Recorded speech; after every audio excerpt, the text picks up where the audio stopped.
How to heal the sick in Jesus' name. The Bible says, as you go, preach that the kingdom of God is at hand. So when you go to heal the sick, you start with the kingdom of God is at hand and you preach the gospel.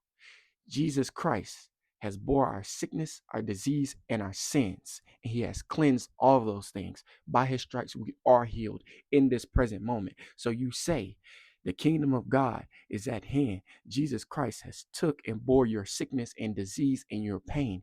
In Jesus' name, I command the pain to be taken away, or I command the sickness or disease to shrivel up and be gone in the name of Jesus, and watch a miracle happen. You don't have to fast 40 days. You don't have to fast 40 nights. You don't have to be this overly anointed individual. You don't have to be a pastor. You don't have to be a priest. All you have to do is have faith in the Son of God, faith in the Holy Spirit, faith in the authority that he's given you, faith in your identity.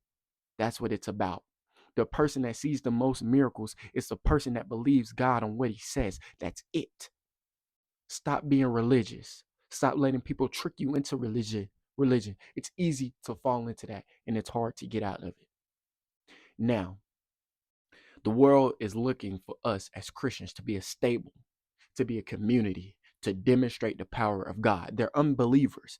They are seers to believers. So it takes us to stand on the word of God to allow them to see that he still is the almighty healing God that has always been and always will be.